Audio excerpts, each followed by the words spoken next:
3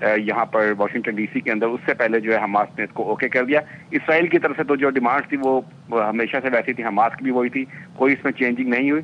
لیکن اس کا صحرا، اس بات پہ کوئی شک نہیں، ڈونلڈ ٹرمپ کو جاتا ہے. نو متحدہ صدر ڈونلڈ ٹرمپ کے جو ایک تھریٹننگ سٹیٹمنٹس تھیں کہ اگر ان کے اقتدار میں آنے تک حماس نے ان یرغمالیوں کو رہا نہ کیا اور کوئی معاہدہ نہ کیا اسرائیل سے، تو وہ اس کو جہنم بنا دیں گے.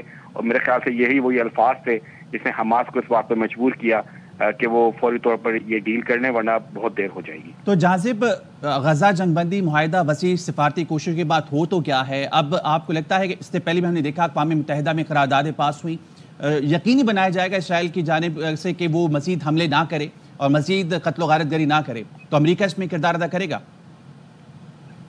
دیکھیے خالد، صرف 4 دن رہ گئے اقتدار کی منتقلی کے اندر. معاہدہ تو ہو گیا ہے، اب سیز فائر بھی ہو گئی، عارضی سیز فائر بھی ہو گئی ہے، اور جو وہاں پر جو امداد کا سامان جا رہا ہے وہ بھی آزادانہ طریقے سے غزہ کے اندر جائے گا. لیکن ٹرمپ جب آئیں گے وائٹ ہاؤس کے اندر، اور جب وہ آتے ہیں اور وہ جس طریقے سے اسرائیل کو سپورٹ کر رہے ہیں، کوئی اس بات میں تعجب نہیں ہوگا کہ اگر وہ اقتدار میں آ کر اس معاہدے میں کوئی رد و بدل کر دیں، کیونکہ وہ تو بہت ہی سخت مزاج ہیں، ایگریسو ہیں، بہت زیادہ ایگریسو ہیں. اس معاملے کے اوپر جو اسرائیل پر حملہ کیا تھا حماس نے، بہت بڑے سپورٹر ہیں.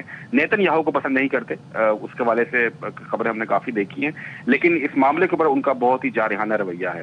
اور اگر وہ اقتدار میں آ جاتے ہیں، معاہدے کو کچھ تھوڑا سا بہت تبدیل کر دیتے ہیں، تو اس میں کوئی تعجب کی بات نہیں ہوگی. لیکن وہ ایسا کریں گے نہیں، کیونکہ اس وقت نہ صرف یہ غزہ کی سچویشن ہے، یوکرین کی سچویشن، ڈومیسٹکلی بہت بڑے چیلنجز ہیں امریکہ کے اندر اس وقت، جس کو انہوں نے دیکھنا ہے. ان کی ٹیبل کے اوپر بہت بڑے معاملات ہیں جو اس وقت پڑے ہوئے ہیں. تو امید تو اسی بات کی ہے کہ یہ اسی معاہدے کو لے کر آگے ٹرمپ چلیں گے اور یہ سیز فائر ہو جائے گی، جنگ بندی بھی ہو جائے گی، اور جو ری بلڈنگ ہونی ہے غزہ کی وہ بھی شروع ہو جائے گی. لیکن جیسا آپ کو میں نے کہا کہ تعجب نہیں کہ ٹرمپ جو ہے اس معاہدے میں کوئی تبدیلی کر دیں اور مزید کوئی سختیاں عائد کر دیں، کیونکہ دیکھیے ری بلڈنگ کے لیے غزہ کے لیے بلینز آف ڈالر درکار ہیں، اربوں ڈالر درکار ہیں. ٹرمپ تو کسی کو ایک پائی دینے کے لیے تیار نہیں.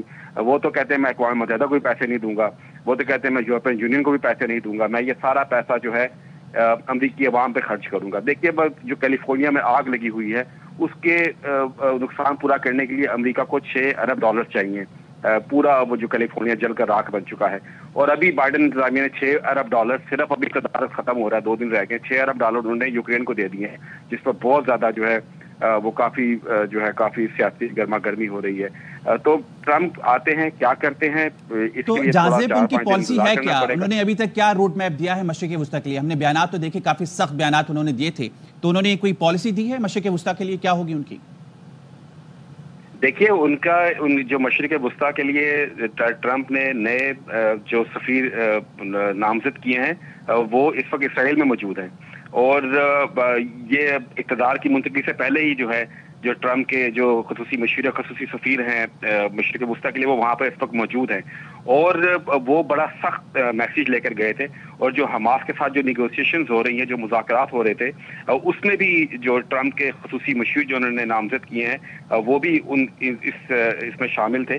اور پالیسی ٹرمپ کی یہی ہے کہ یرغمالیوں کو رہا کیا جائے، دہشت گردی بند کی جائے. جو اس کو کہتے ہیں حماس کو جو بھی وہ کر رہا ہے اس کو دہشت گردی یہاں پہ کہا جاتا ہے، کہ وہ دہشت گردی ختم کی جائے اور تمام یرغمالیوں کو فوری طور پر رہا کیا جائے. یہی پالیسی لے کر ٹرمپ ابھی وائٹ ہاؤس میں آ رہے ہیں. باقی ری بلڈنگ کیا کرنی ہے، کیسے کرنا ہے، اس کو دیکھیں. عرب ممالک کے جتنے بھی لیڈرز ہیں وہ ٹرمپ کے بھی بہت قریبی دوست ہیں، اور ٹرمپ جب انتخابات جیتے تھے اس کے بعد عرب ممالک کے جتنے بھی امیر ہیں اور جو سربراہ ہیں ان سب نے ٹرمپ سے بات کی ہے.